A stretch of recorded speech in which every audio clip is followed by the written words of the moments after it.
By mid-February, all of these planets will have moved into Aquarius. What does that mean for you based on your rising sign? Stick around and find out. Okay, first let's talk about Aquarius.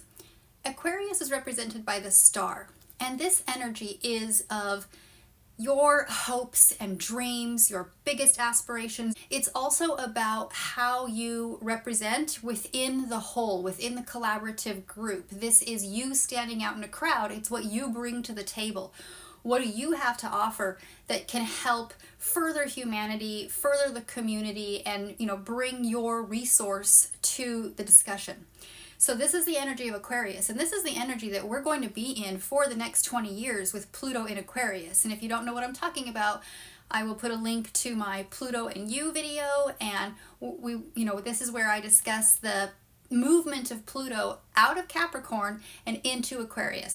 So we have Pluto in Aquarius for the next 20 years. There will be an exception later this year, but pretty much for the next 20 years, Pluto is in Aquarius. But until mid-February, the sun is also there. So these two energies, they're so close together in their degrees in the sky. This is called a cazimi. Means is the planet or planets that are near the sun are really, really amplified. It's like they've been turned up to 11. Okay, Scorpio rising, as we start out the month of February, the sun and Pluto are in Aquarius. So for you, that is your fourth house. That's the house of home, family, your domestic situation. It's also the house of your foundation, your past, your family, your roots, where you come from. So with Pluto in your fourth house, it's emphasizing your need to regenerate yourself or to find your personal power within your home life, your family life, or your domestic sphere. Now the sun being in this fourth house from mid-January to mid-February also brings that heightened focus. It brings the spotlight, the warmth and the glow of the sun to your fourth house, to your house of home, family, and your domestic situation. So on the 4th of the month, Mercury, or the magician, will also move into Aquarius, into your fourth house. And I've left a lot of room here because this house is going to get real filled up by the middle of the month. So Mercury coming into the fourth house. Mercury is the messenger. Mercury is the mythological character who could bring messages between both the world of the living and the world of the dead. So Mercury is all about intellect, communication, getting the message across, being the median or the conveyor between two worlds. With Mercury coming into this fourth house, joining the sun and Pluto in Aquarius, this brings an intellectual focus. Mercury is all about your intellect and your mind and where your mind is. So this brings this intellectual focus to your home, to your family, to your domestic matters. This fosters open communication. Mercury brings out our ability to communicate. This fosters open communication as well as innovative ideas. This Aquarian energy is very innovative within your home and your family life, within your domestic situation. Now on the 9th of the month, the moon, or the high priestess, will have also moved into your fourth house. The moon rules the fourth house. So the moon is at home when it's in the fourth house, therefore amplifying and enhancing that emotional energy. The moon is where our emotions are, and when we have the moon at home in the fourth house, it's really amplifying. It's really emphasizing that emotion around our home, our foundation, our family, where we came from, our past life, who we are as a person within a family dynamic, belonging. So with the moon moving here, this brings that transformative energy. The transformation of Pluto is enhanced to your home and family matters. It's intertwined with innovation and with the community-oriented essence of Aquarius. So there's something going on with your home and family that also has an impact on your broader community or the humanitarian aspects of your life. Now on the 12th of the month, Mars, or the tower, also moves into this fourth house, or your Aquarius house. Mars is raw energy. Mars is action. Mars can be aggressive. Mars pushes through and just gets what it needs to get done without regard for what it tramples over a lot of times. But Mars gives us the energy. Mars is like that bolt of caffeine. So Mars brings that dynamic energy to these matters relating to your home or to your family or to your domestic sphere. This potentially sparks a desire for more innovative and more unconventional approaches to this home, family, domestic situation. So with Mercury there and the Sun and Pluto, you might have had a lot of intellectual processing going on. You've been thinking about it. Maybe you've been planning and strategizing, and now it's time to take action. Mars is hitting the power switch and it's time to move forward. It's time to go. Also, by the 27th of January, every single planet in the sky will be in direct motion. This is not a common thing. There's often at least one or two planets in retrograde at any given time. So when all planets are moving forward, when all planets are in direct motion, this energy is flowing forward freely. It's opening doors. It's giving opportunities left and right. This is the time for you to experience this Aquarius energy, what could be coming up for you for the next 20 years. So it's really important to get familiar with this energy and learn how to navigate it so that it doesn't blindside you with these major upheavals and major shifts and changes to your home and family dynamics.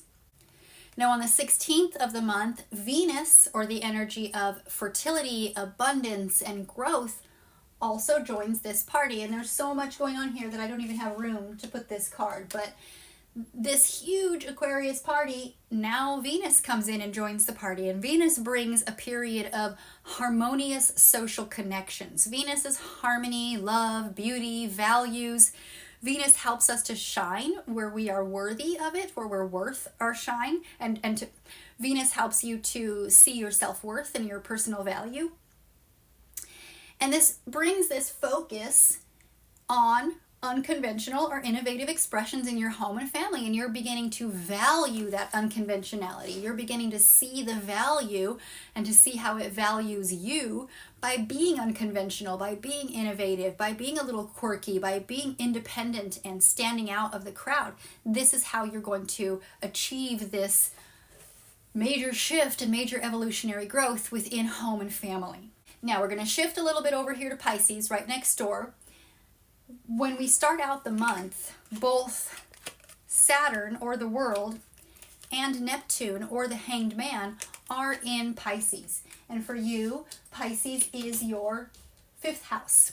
The 5th house is the house of fun and games, of recreation, of creation, of creative self-expression or drama, dramatic flair.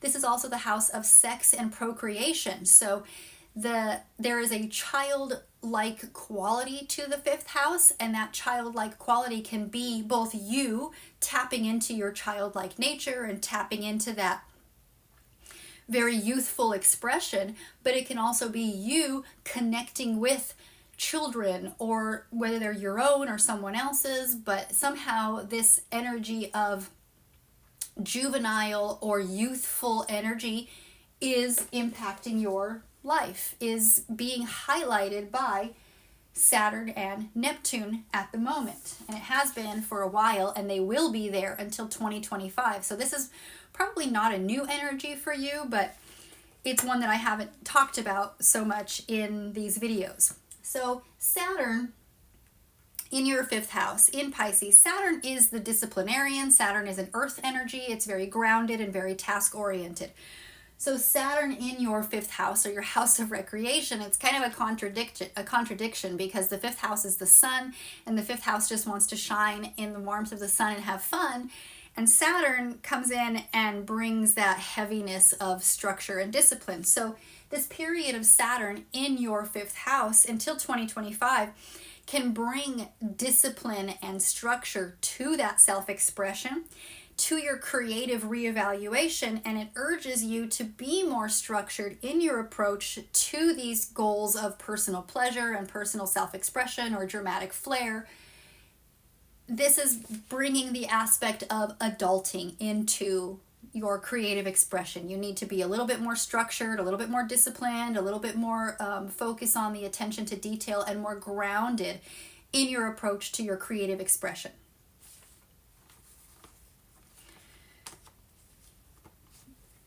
Now Neptune is the ruler of Pisces. So Neptune is at home in the sign of Pisces, therefore amplifying and exaggerating that Piscean energy or that Neptunian energy.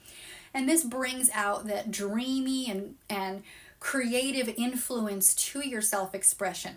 This has the potential for blurring the lines. Neptune is a water sign, Pisces is a water sign. When these two come together, it really heightens that thickness of water, almost like the water is viscous, like it has, like when you have gel or like honey or something that you have to push through.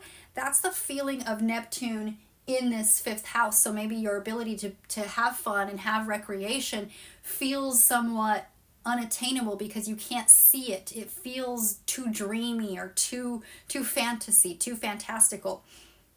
So this blurs the lines between what is fantasy and what is reality when it comes to these romantic or these pleasurable pursuits.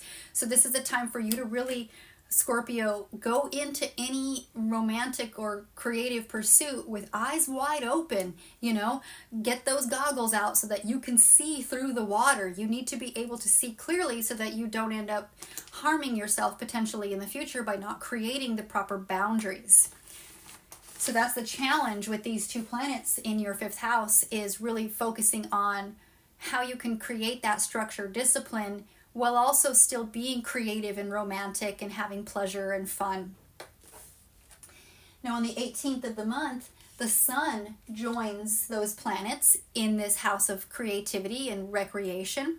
The sun brings out a period of creative inspiration. The sun's shining its warmth, shining the spotlight, shining the light. The sun rules the fifth house. So when the sun shines its light on the fifth house, it brings out that extra amplified warmth and fiery energy of the sun and that youthful joy, success.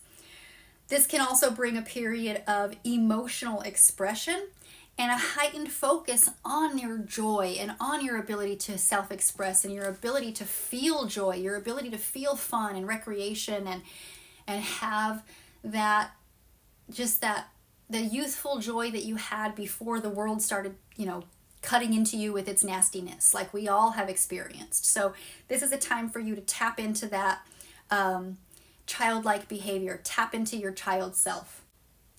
Now on the 22nd of the month, Mercury moves over into Pisces, into this fifth house, adding to all this energy.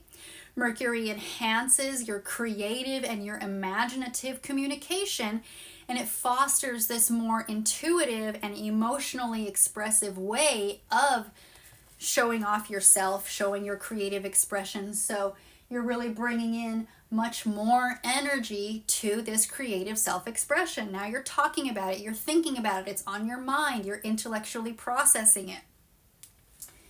Now lastly, Scorpio.